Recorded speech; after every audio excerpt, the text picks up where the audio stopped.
ఓం శ్రీ మాత్రే నమః. నమస్తే అండి. ఎలా ఉన్నారంతా? బాగున్నారా?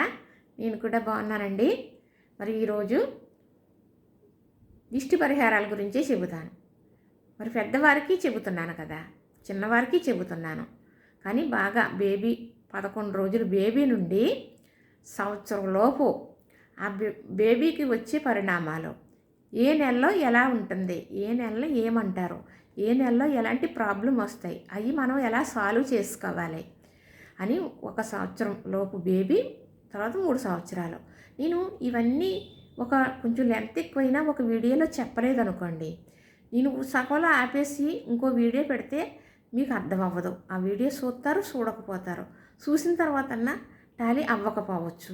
అందుకని కొంచెం లెంత్ ఎక్కువైనా 11 రోజుల బేబీ నుంచి సంవత్సరంలోపు బేబీ వరకు వాళ్ళకు ఉండే దిష్టి దోషాలు కానీ, ఏ నెలలో వచ్చే ఇబ్బందుల్ని ఎలాగ మనం పరిష్కరించుకోవాలి అనేది క్లియర్గా మీకు చెబుతాను. మరి పెద్దవారికి చెబుతున్నాను దిష్టి అనేది, అలాగే చిన్నవారికి చెప్పాను. ఇప్పుడు బేబీకి చెబుతాను అంటున్నాను కదా. మరి ఎక్కడికైనా వెళ్తే ఏంటి దిష్టి, మనం ఒక నిమ్మకాయ పట్టుకెళ్ళమని, లేదు వచ్చిన తర్వాత కూడా నిమ్మకాయ తీయించుకోమని, మరి ఇలాగ ఇంట్లో సిరబర్ల కింద ఉన్న వారికి ఏ రకం దిష్టి అన్నీ చెబుతున్నాను. ఆడుకుంటూ పిల్లలు పడిపోతూ ఉంటారు, స్కూల్కి వెళ్ళి పడిపోతారు. ఒకవేళ ఏదో పరిగెట్టైనా పడిపోతారు కదా పిల్లలు అనేది. ఒక 3 సంవత్సరాలు, 4 సంవత్సరాలు, 5 సంవత్సరాలు, అలా 10 సంవత్సరాల పిల్లల వరకు ఉంటుంది కదా. కొంచెం అంతకన్నా కొంచెం పెద్దోళ్ళు కొంచెం జాగ్రత్తగా ఉంటారనుకోండి. ఒకవేళ వాళ్ళు పడిపోయినా కూడా ఏం చేయాలనేది చెప్పాను మీకు నేను. అయితే మరి దిష్టి అనేది ఉన్నదండి. నరదిష్టి అంటే మామూలు సామాన్యమైనది కాదు. అందుకే అంటారు, నరుడు సూపుకి నల్లరాయి బద్దలాసిపోతుంది, నరుడు గోళ్ళకి నల్లరాయి బద్దలాసిపోతుంది అని అంటారన్నమాట. ఏదైనా ఒకరి నుంచి ఒకరికి వచ్చేదే తప్ప, ఇది మానవుల వల్లే తప్ప ఇంక వేరే నుంచి ఏది కాదు. సూపుకి అంత శక్తి ఉంది. ఎలాంటిదైనా కూడా ఒక్కొక్కరు సూపుకి మసి మాడైపోయింది అని అంటారు, ఆ సూపు పడ్డది ఇలా అయిపోయింది అంటారు. అవన్నీ నిజమేనండి. సూపుని బట్టి దాని ఒక శక్తి పెరుగుతూ ఉంటుంది. దిష్టి అనే శక్తి పెరుగుతూ ఉంటుంది అన్నమాట సూపుని బట్టి.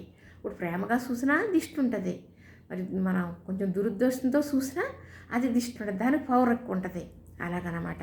ఎక్కడికన్నా వెళ్తే ఏంటనేది చెప్పాను కదా, చూస్తున్నారు కదా. ఒకవేళ చూడలేని వాళ్ళు నా వీడియోలు చూడండి, చూస్తే దాని విధానం మీకు తెలుస్తుంది. ఎక్కడికన్నా మీరు వెళ్ళొస్తే ప్రాబ్లం ఉందనుకో తప్పకుండా క్లియర్ అవుతుంది. ఏమి 10 రూపాయలకి వచ్చేది అవ్వదు. ఒక నిమ్మకాయ, ఇప్పుడు ఉప్ప, ఎండుమిరపకాయల, కొంచెం తాలింటికలా, లేదు ఒక ఎర్ర నీళ్ళ, ఏదో ఇలాంటివే తప్ప ఇంతకన్నా మీరు వెళ్ళి ఒక 100 రూపాయల సరుకు కొనుక్కొచ్చి చేయవలసిన పని ఏది కాదు. నేను చెప్పేది పూర్వం ఇలా చేసి పరిష్కరించుకుని తేలికబడేవారు, అది మాత్రమే నేను చెబుతున్నాను. మరి చెబుతుంటే కొంతమంది మరి వారికి ఎలాగ కావాలి అనేది, పెద్దవారే దిష్టి తీయాలండి అని కొందరు, మరేమో ఎవరి వెంట్రుకలు వాళ్ళకే వాడాలండి దిష్టికి, ఎండుమిరపకాయలు, కళ్ళుప్పు, మరి అలానే కొంచెం తల వెంట్రుకలు వేయాలని చెప్పారు అని కొందరు. తర్వాత ఏమో మరి భర్తకి భార్య తీయొచ్చా అని అలా అడుగుతున్నారు. పర్సనల్గా కూడా నాకు తెలిసిన వాళ్ళు, మాకు తెలిసిన వాళ్ళే కదండి, నా నెంబర్ ఉన్న వాళ్ళే కదా నాకు చేస్తారు, చేసి కూడా అడుగుతున్నారు. అలా కాదు, మీరు కామెంట్లో అడగండి నన్ను. అప్పుడు మీరు అడిగే ప్రశ్న ఇంకొకళ్ళు అడగాలనుకుంటే వాళ్ళకి కూడా సమాధానం దొరుకుతుంది కదా అని చెబుతానండి. నేను చెబుతున్నాను అలాగా. కానీ వాళ్ళకి సమాధానం నేను చెప్పినప్పటికీ కూడా కామెంట్ పెట్టమని చెప్తున్నాను. ఎందుకంటే వాళ్ళు అడిగిన ప్రశ్న మీరు అడగాలనుకుంటారు. ఆ కామెంట్ చూస్తే మీకు సమాధానం చక్కగా నేను అడిగినట్టే అడిగే ఆవిడ ఏం చెప్తారంటే మీకు సమాధానం దొరికేస్తుంది కదా అని. నేను ఎందుకంటే అది కొంచెం 10 మందికి అర్థం అవటం కోసం చెబుతున్నాను. నాకు ఈ వీడియోల వల్ల నాకేమీ ఇది రాలేదంటే, రూపాయి రావటం కోసం కూడా నేను అనుకోవట్లేదు. పరమేశ్వరుడు మీ అందరి దయ ఎలా ఉన్నదో అలాగా ఈ వయసులో, ఈ టైంలో, ఈ పెద్ద రకం కింద నాకు తెలిసింది మీకు చెప్పాలి. మీ ఇంట్లో అమ్మమ్మలాగా, మీ ఇంట్లో పెద్దమ్మలాగా, నానమ్మలాగా, మీ ఇంట్లో పెద్ద ఆవిడని అమ్మనే అనుకుంటారో అమ్మనే అనుకుంటారో అందరూ నన్ను గౌరవంగా అమ్మ అని పిలుస్తారు. మరి యూట్యూబ్ ద్వారాగా నాకు పరిచయం అయిన వారు చాలామంది, మరి గొప్ప గొప్ప కుటుంబాలు ఉన్నాయండి. మా వర కానీ, మా జ్యోతి కానీ, మరి ఎంత గొప్ప ప్రేమమూర్తులంటే, మీరు సబ్స్క్రైబర్లో ఉన్నవారు అందరూ అంతే. మీ అందరి తరపుని వాళ్ళు నన్ను అమ్మ అని చాలా గౌరవంగా చూసుకుంటారు. ఇది చాలు అనుకుని జన్మకే నేను ఆనందం పడుతున్నాను. నాకు తెలిసింది మీకు నేను చెబుతాను. అయితే అడుగుతున్నారు కదండి, భర్తకి భార్య తీయొచ్చునా అని అడిగారు. చెప్పాను. మరి ఇదివరకు ఇంట్లో నలుగురు ఉండేవారండి. ఒకరికి వచ్చిన సమస్య ఒకరు నలుగురిలో ఎవరో ఒకరు చేసేసుకునేవారు మాట్లాడుకుని. ఇప్పుడు ఎవరండి, భార్యాభర్తలు ఇద్దరు ఉంటున్నారు, వారికి ఉంటే ఇద్దరు ఒకరు పిల్లలు ఉంటున్నారు, అంతే కదా. పిల్లలు కొత్త వాళ్ళు చేస్తారనుకోండి, వారిద్దరికి వస్తే ఒకరికొకరు చేసుకోవాలి కదా, తప్పదు కదా. తీయొచ్చమ్మా అని, తీయొచ్చు మీ వారికి, నువ్వు తీయొచ్చు, నీకు మీ వారు తీయొచ్చు. కాకపోతే దిష్టి తీసిన తర్వాత మీరు అది బయట పాడైనాకి వెళ్ళి వచ్చిన తర్వాత మీరు బయట కడుక్కోడానికి వీలు లేదనుకోండి, కాళ్ళు చేతులు కడుక్కొని నోట్లో నీళ్ళు పోసుకుని రామంటున్నాను కదా లోపలికి.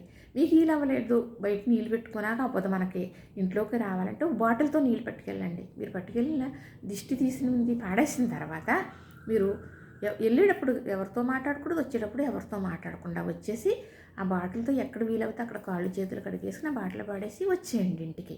కాళ్ళు కడుక్కోకుండా మాత్రం ఇంట్లోకి రాకూడదు. దిష్టి తీసి మనం పాడేసిన తర్వాత మనం కాళ్ళు కడుక్కోకుండానే రావడం వల్ల మనం దిష్టి తీసిన ప్రయోజనం ఏమీ ఉండదు.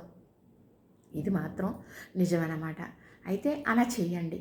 చేసిన తర్వాత ఏదైనా నిజమేలండి, మాటల్లో ఎలా అంటున్నా, తప్పకుండా చెయ్యాలని చెబుతున్నాను. తర్వాత అలా చేస్తారని చెప్పాను కదా. తర్వాత ఏమో ఇప్పుడు ఎవరింటికి ఆరికేనా అమ్మ అని అడిగారు ఒక ఆయనకి అంటే మగవారికి ఇంటికి జుట్టు రాలదు, చంటి పాపాయికి తీస్తాం. 3 నెలల దాటింది అంటే కొంచెం ఉప్పుకుళ్ళు అయ్యి తీస్తాం. ఆ పాపాయి జుట్టు వస్తుందా, రాదు కదా. ఇంట్లో ఆడవారు ఎవరొకరు ఉంటారు కదా, పెద్ద చిన్న కాదు, వారు జుట్టు వస్తుంది కదా. తల చిక్కు తీసుకుంటారు కదండి, ఆ చిక్కు తోటి ఎక్కడో పెడతారు ఇలా చుట్టేసి, దాంతో చేయొచ్చు. మన ఇంట్లో వారింటికి మనకు వాడచ్చు. దానివల్ల దిష్టి తీసిన వారికి కానీ, తీయించుకున్న వారికి కానీ, చెప్పిన వారికి కానీ, చూసిన వారికి కానీ ఏ దోషాలో అంటవండి, ఏ పాపాలో కాదు. ఇది ఒక పరిహారం. ఎవరన్నా వారికి లేరు, ఇబ్బంది పడుతున్నారంటే కొంచెం దిష్టి తీయండి, మా పాపకి దిష్టి ఇలాగా అంటున్నారంటే నేను తీసి పెడతానని తీయొచ్చు, తప్పు కాదు. అందరూ అంగీకరించరు అనుకోండి, ఎవరిష్టం వాళ్ళది, తప్పు అని మనం కాదు అని చెబుతున్నాను, ఎవరిష్టం వారిది. అయితే ఇది అడిగారండి, దీనికి ప్రశ్నలు ఇదే. తర్వాత ఇంకోటి అడిగారు, అదేనండి, పిల్లలు పడిపోయినప్పుడు అస్తమానం పడిపోతూ ఉంటారు, ఏం చేయాలి చెప్పాను. దానికి చెప్పాను, పడిపోయినప్పుడు అక్కడే మనం ఉంటే నడ్డి మీద ఇలా సరి చేసామనుకోండి, పడిపోయి జడుచుకునే భయం వదిలేసి ఇందులో ఉండిపోతారు. ఇలాగ మనం ఈపు మీద తట్టేటప్పటికి, ఎందుకంటే పడిపోయినప్పుడు భయపడి జడుచుకుంటారు, అప్పుడే గాలి అనేది అనుసరిస్తుంది అనమాట. అందుకు మనం అలా చేయాలి. అక్కడ అందుసాగులు ఎక్కడన్నా బెడ్డ దొరికిందనుకోండి, మట్టి బెడ్డ, అది తీసి పాడేయాలి అని చెప్పాను. తర్వాత సాయంకాలం పెరుగన్నం బెల్లం ముక్క తీసి ఏమన్నా జంతువులు తినేలాగా పెట్టేయమని కూడా చెప్పాను. అది ఎప్పుడైనా పిల్లలైనా పెద్దవాళ్ళైనా అకస్మాత్తుగా ఒక్కొక్కసారి అనుకోకుండా పెద్దోళ్ళు కూడా పడిపోవచ్చు, వారికి కూడా పెరుగన్నం తీయటం అంటే బెడ్డ ముక్క వాళ్ళకు కూడా తీయాలండి, వచ్చేగా తీయాలండి అని అక్కర్లేదు. పడిపోయాను అని పిల్లడు పాపన్న చెప్పారనుకోండి, పిల్లలు అంటానా అర్థం చేసుకోండి, మీరు గబుక్కున బెల్లం ముక్క తీసేసి బెడ్డ ముక్క తీసేసి పాడేయండి ఉంటేనే. లేదు అనుకోండి, నడ్డి మీద సరిచేసి ఊరుకోండి. తర్వాత పెరుగన్నం మాత్రం సాయంత్రం తీయాలి. పెద్దవారికి అయినా కానీ చిన్నవారికన్నా పెరుగన్నం తీసి, పెరుగన్నం మీద బెల్లం ఒక పెట్టి తీసి ఒక జంతువులు తిరిగిలా చోట పెట్టారు ఇంకా తినేసినాయి అనుకోండి, చాలా మంచిదన్నమాట. అలా చేయండి. ఎప్పుడైనా సరే పెద్దవాళ్ళైనా చిన్నవాళ్ళైనా పడిపోతే అలా చేయండి చెప్పాను. ఇప్పుడు చిన్నపిల్లల నుంచి 11 రోజులు బేబీ నుంచి చెబుతున్నాను. ఇప్పుడు 3వ నెల వచ్చే వరకు కూడా దిష్టి దీపం తీస్తాం. ఇప్పుడు మీరు పేడ ముద్దలు తీయండి అని చెబుతాను రోజు 3వ నెల వచ్చే వరకు. మరి 11 రోజుల నుంచి బేబీ స్నానం అయ్యింది కదా, పురుష స్నానం 11వ రోజు నుంచి. ఒక్కొక్కరు 9వ రోజు చేయిస్తారు, ఒక్కొక్కరు 11వ రోజు చేయిస్తారు. మరి పేడ ముద్దలు తీయండి అంటే అందరికీ పేడ దొరుకుతుందా, సిటీల్లో దొరకదు కదా. ఇప్పుడు మాకు కూడా ఇక్కడ దొరకదు చెప్పాలంటే, ఎప్పుడు తెచ్చుకుంటే ఎక్కడికో వెళ్ళి కొన్ని రోజులు ఉంటుంది, దొరకదు. కాబట్టి దిష్టి దీపం తీస్తారనమాట. ఇంత గుడ్డ మొక్క పేనేసి తెల్లటి గుడ్డ, దూదుత్తని కాదు, అది ఆముందమో లేదా కొబ్బరి నూనె ఏదో ఒక నూనెలో నానబెట్టే ఒత్తు అది వేసేసారనుకోండి, ఒక నూనెలో ఆ ఒత్తు తీసి నూనె కారకుండా పిండేసి అది వెలిగించి సాయంత్రం 6:30-7 లోపు బేబీకి జాగ్రత్తగా బేబీ మీద పడకుండా లైట్ అది వెలిగించి ఆ ఒత్తు బేబీకి తీయాలన్నమాట. ఇరుగు దిష్టి, పొరుగు దిష్టి, కన్నా తల్లి తండ్రి దిష్టి కాళ్ళ ఎళ్ళ పోవాలి అని తీసేసి 3 మాటలు పట్టుకెళ్ళి ఒత్తు మన ఈదు గుమ్మో దొడ్డు గుమ్మో ఏదో గుమ్మం, ఆ గుమ్మం అవతల ఏదన్నా గిన్నెలో పెడితే అది కాలిపోయి బూడిదైపోతుంది కదా, దాంతో ఆ బేబీ దిష్టి పోతుంది. సంటి బిడ్డకి చాలా దిష్టి తగులుతుంది. ఎవరన్నా వచ్చి చూసి వెళ్తూ ఉంటారు. అంతెందుకు తల్లి పాలిస్తూ బేబీని చూస్తుంది కదా, అది కూడా దిష్టేనండి. అందుకే కన్నా తల్లి తండ్రి దిష్టి చూసారా అని అందులోనే వస్తుంది అన్నమాట. తీస్తూ ఉంటాం. అలా మూడో నెల వచ్చే వరకు అలా తీస్తాం. 3 నెలలు పూర్తయ్యే వరకు కూడా తీయాలి. సరే 4వ నెల వచ్చిన తర్వాత సరినెలలో అంటే మరి బేబీకి కొంచెం జాగ్రత్తగా ఉండాలన్నమాట. కొంచెం అర్థం అవుతుంది 4వ నెల అనేటప్పటికి. భయపడుతూ ఉంటారు. ఆ బేబీని మన తల దాటి ఎత్తకూడదు, ఇలాగా జడుచుకుంటారు. అప్పుడు బాలసిందని వస్తుంది, నీళ్ళ విరోచనాలు అయిపోతాయి. చాలా జాగ్రత్తగా ఉండాలి.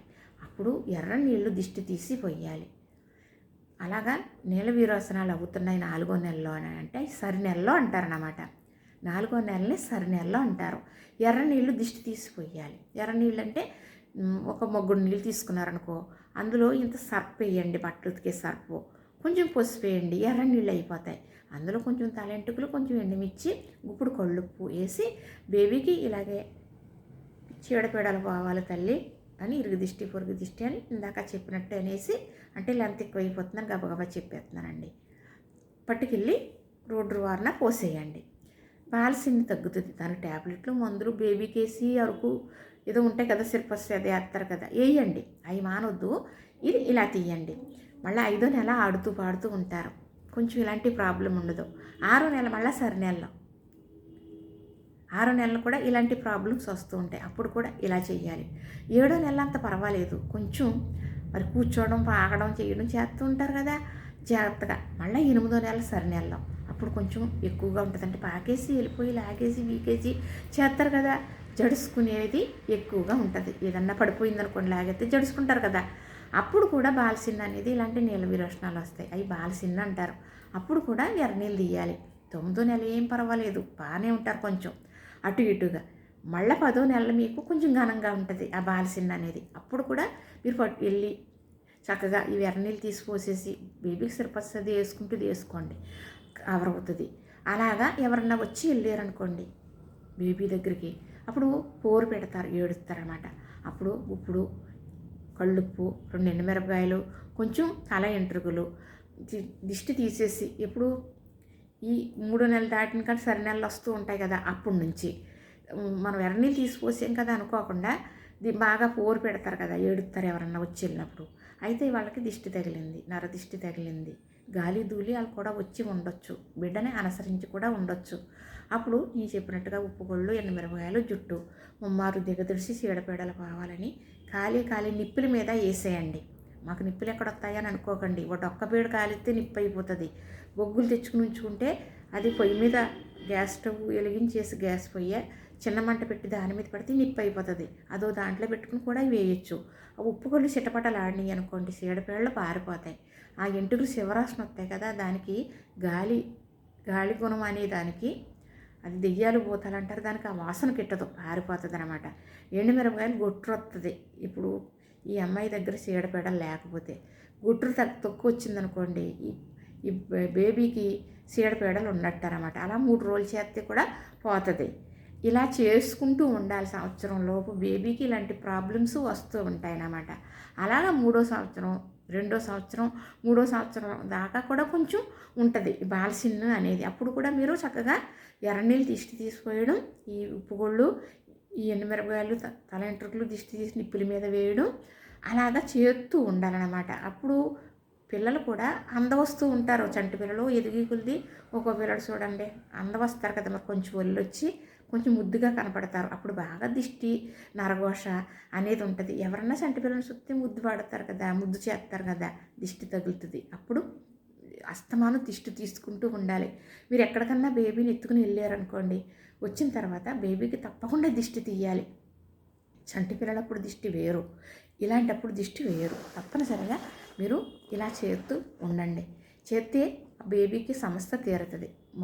ఒంట్లో బాగాలేదని మందులు మామూలే, కానీ దిష్టి అనేది తప్పకుండా చేయాలని నాకు తెలిసింది. నా పెద్దవాళ్ళు చెప్పింది, నా పిల్లలకు నేను చేసింది మీ పిల్లలకి చేసుకునేవారు చేసుకోవాలని నా యొక్క అభిలాష. లైక్ చేయండి, షేర్ చేయండి, సబ్స్క్రైబ్ చేయండి.